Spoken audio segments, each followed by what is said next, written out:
So I'm not sure what happened with the whole record button. I'm filming this a lot later when I was trying to edit the Rocky Top video and realized that this footage was gone. So I apologize, but obviously going to Rocky Top, given what happened last year with Tom, weighs heavy on, I think, every racer, spouse, family's mind.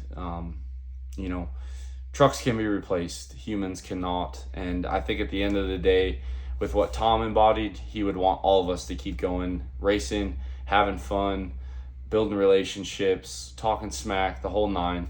And yeah, I will say after this event, you miss him even more. It kind of just brings it right back to the front of your brain. But at the end of the day, I can tell you from my personal life, just the things that I learned between Tom and what his dad had told me and stuff is having a good plan in case stuff does go wrong is very important, and then making sure you're safe. Everyone this weekend did a good job. You could see a lot of the pro guys kind of feeling out that shutdown. The track itself, I don't know if it was RLC or not, put like big banners where you need to let out of the throttle, a caution sign. I think that helps just visually picture your finish line and let out. And then a lot of videos, if you guys will notice, it sounds like they crossed the finish line and stayed in it. You got to remember the sound barrier. So just something to keep in mind when you're watching this video. But I tell you what, Pro Street misses them. I miss seeing them at all the ODSS events. I certainly missed them at UCC. And I think at the end of the day, he'd want us to keep on with our trucks, keep on building them, keep on wrenching them, racing them, and having a good time. So this event, it's for you, Tom. Let's get to the live action. Hey guys, welcome back to the channel. We are live at Rocky Top in Crossville, Tennessee. If you weren't here and you didn't know about it, I apologize. We did the best we could to plug it, but we are here for the ODSS Rocky Top Diesel Shootout. This is the 10th year. We already got the shirt. Big thank you to the guys over at Honey Badger Motorsports. They had the white t-shirts in stock, and we are coming to you live. We got some driver interviews, and then today is going to be all the pro guys. In the next video, we'll do a day 2. That is going to be me and Dylan racing ET. I got the 6-liter. Dylan has the Duramax. Let's kick it to the content. Hopefully you guys enjoy it. Beautiful weather, a little hot, but you know, I could use a little weight loss. Let's get to it. As we're kicking off our driver interview with a but competed at UCC this year. Go ahead and introduce yourself. Hey man, I'm Daniel Hargrove from Charlotte, Tennessee.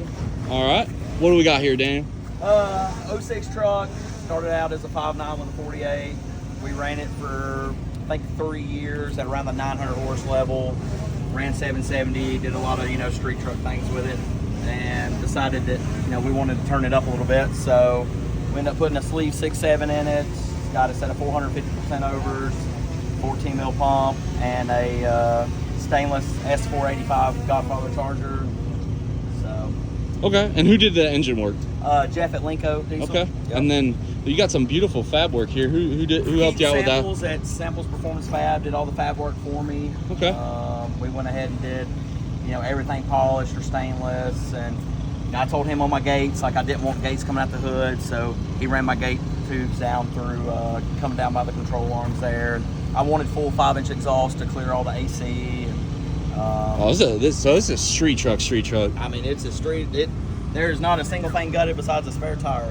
It's got a hitch. It's got leather heated seats, dual-in radio, and AC, then, all the things. What kind of trans you got behind this? It's a 48. Ampling Motorsports built it for me.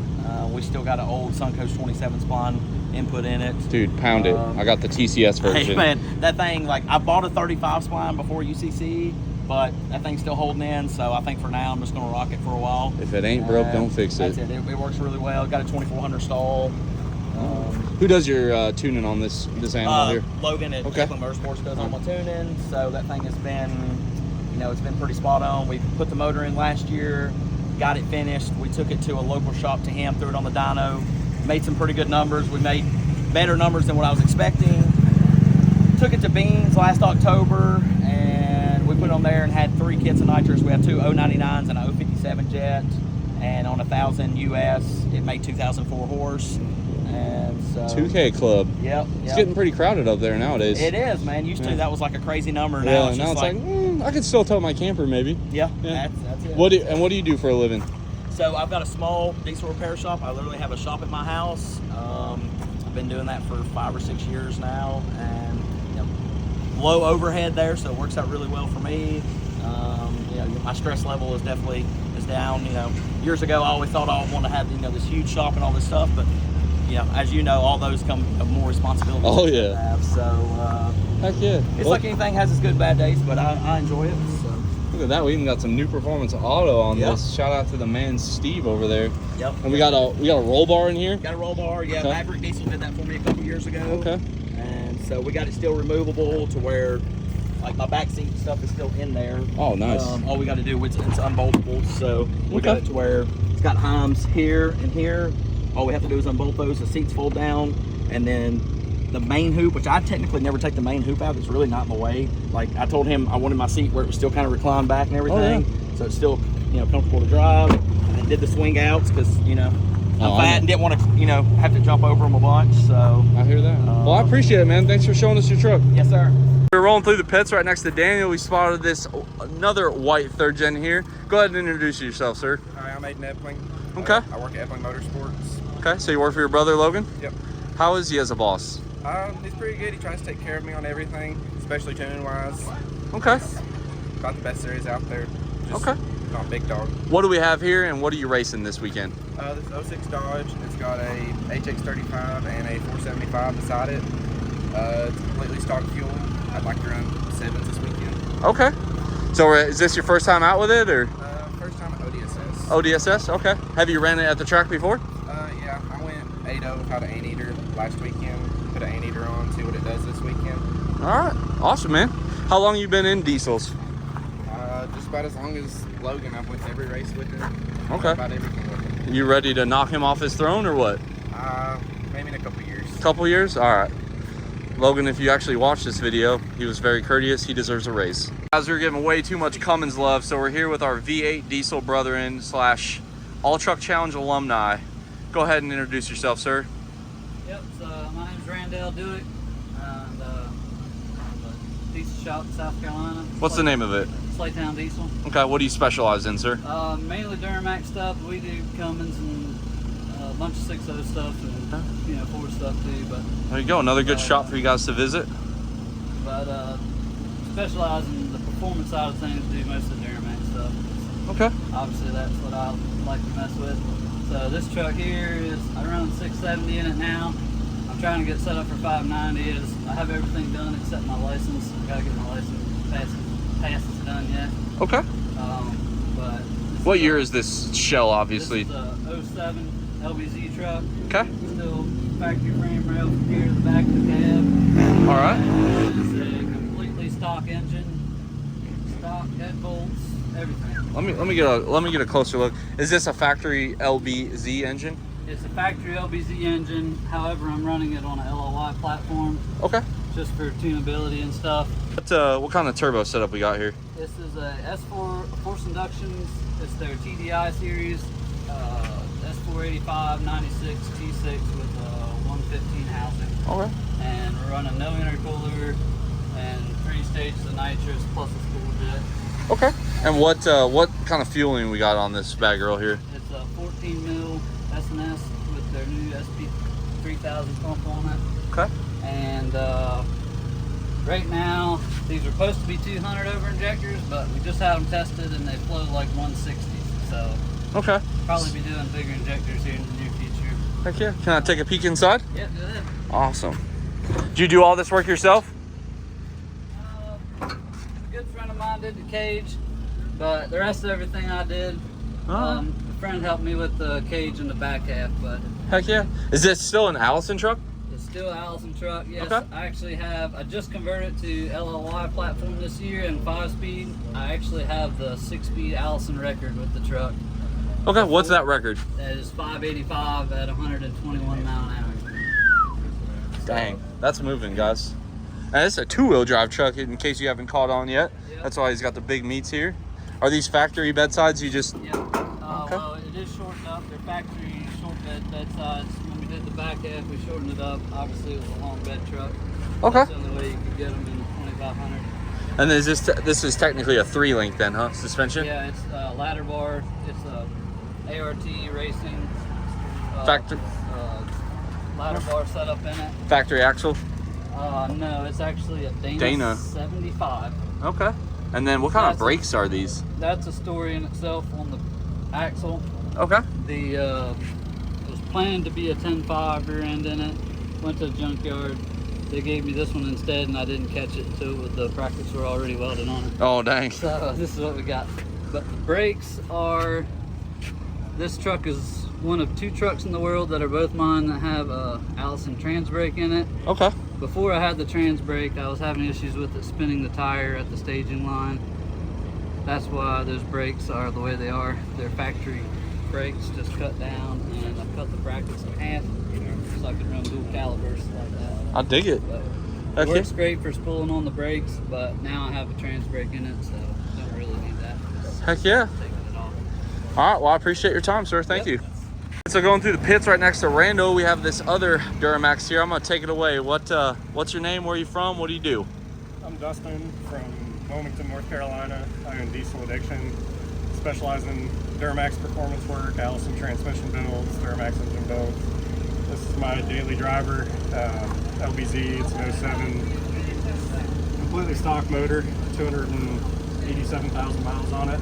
Stock head bolts, valve covers have never been off, but it's got a drop-in turbo, a Danville 6871, some 200 overs, and 12 mil from S&S. And other than that, just some bolt-on, manifolds, up pipe, stuff like that. Trans is obviously built, lid pump, and it's really low. It's seemingly stock until you kind of pan over here and you see the hater pipe coming out there. But I've seen it drive by. It's not as loud as you would think it would be. So, and you I know as far as drag racing goes, you've been doing it a long time. You're, what got you started? Like, why diesel? I bought a 05 Duramax that used to tow an off-road rig. Okay. And I had read Diesel Power magazine since I was a kid. My parents had a diesel truck growing up, so I always thought it was cool to, how fast guys were going with them and stuff back then. So once I bought my 05, I started out just doing a little bit of small stuff on it. Started tuning it myself with DFI Live. Built the trans after about 3 months. Guess I got too good at tuning too quick, and ended up building that truck up and got invited to the 2010 Diesel Power Challenge with it. I remember. Started the shop back in 2008, and as I got out of the Marine Corps, that really started to take off. Heck yeah. Doing it ever since. Yeah, awesome. Yeah, a lot of people, we get a lot of new people that watch the channel, but I grew up on Diesel Power Challenge when I was in the service as well, and that was always the selling point for me, was you could tow something to the track, drop it, outrun your modern sports car, hook the trailer back up. And to me, if it's not a diesel truck, the Pro Mods, the dragsters, they're all cool and they have their place, but this kind of performance to me has always been I think the most important part of our industry. So I appreciate it, man. Thank you. Yep. I know you guys are getting real sick of this Duramax content lately, so I found us a clean second gen. What is your name, good sir? My name's Kyle Morager. And what do you do for a living? I own a landscaping business. Okay. And what kind of truck are we looking at here? This is actually my first truck. So All right. I bought it when I was 15, and I had this deal with my dad where he would match every dollar I saved. Okay. He was kind of PO'd to save a lot of money. Oh, yeah. So this came into the shop needing a trans, and he's like, hey, this is the one. So I've had it ever since. What year is this? 98. 98? Okay. So it was a VP truck originally. Originally? All right. And I mean, I'm already a huge fan. Clean second gen, and now we have a common rail. So what kind of motor are we looking at? It's a standard 459. Okay. Who did all the work? I did 99% of it. And then, Awesome. The motor, my dad taught me how to build an engine with this motor. And then he actually built the trans forever ago, and then I've refreshed it. Okay. And what, you said your dad built your trans. Does he own a business or? Yeah, he owns Redline. Okay. And you guys are out in Wooster, Ohio, right? Yep. Okay. We got a stainless turbo. Yep. What size is this girl? That's a 480 96 26. Okay. And then on 3 intercooler, I'm assuming? No, this is actually a chisel. Chiseled. Okay. Mishimoto. And did you do like the cage work and everything as well? Yeah, I did the cage and all the chassis work. Man. So it's like ladder bar, but like you can't buy the kit. I just made it. And like, where did you start with this truck? Like, what was your first event? Like, what got you hooked? I want to say, like my first actual diesel event, I think was, I used to do the NADM Buckeye Blast. Okay. And then that was in 2017. And it had like injectors in it, the edge, a fast, and a trans. It was a VP truck at that time. Yep. Man, you got anything to say to your former VP engine? She is a trooper. Yeah. Yeah, I threw some nitrous at her. She Yeah. just took it. They're, I'll tell you what, for a work truck, they're hard to beat. Yeah, like they are. they got a lot of problems, but until you really turn up the power, they're pretty reliable. But Yeah, I use VP trucks for work, and they're just like the cheapest thing to maintain. they have some good air conditioning if it works. You know, I don't know if it's the cab size or that evaporator in there, but those things eat. But Yeah, they do. man, it's a beautiful truck. Thanks. Thank you very much.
Let's go for chips and get the first race going. How about that?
All right, guys, obviously it is day 2. I wanted to end the video once we knew all the facts. The driver, Zach, is okay. The truck, obviously, as you guys can see from the pictures, is pretty much a total loss. But again, trucks can be rebuilt. Before anybody comes in the comments, they had paramedics there really quick. There was about 20 fire extinguishers, and it was just, once fiberglass starts on fire, it just goes. Eventually the big fire truck did show up, put it out. Again, the driver's okay. That is the best circumstance you can have. It looks like the motor split, and that's kind of what took it out, and then everything else followed suit. But again, the driver's okay, thank the Lord. I'm gonna go ahead and end this video here. We are at Rocky Top for day 2. Hopefully you guys like those driver interviews. I'll try to get some more in more events coming up, but I appreciate the drivers that took the time to talk about their trucks. If you are a driver and you want to talk, shoot me a message. We'll get you set up for either Shide or I don't know, Rudy's or something. But hopefully you guys like this video. Drop that comment down below, subscribe if you are not already, and as always, I will catch y'all on the next one.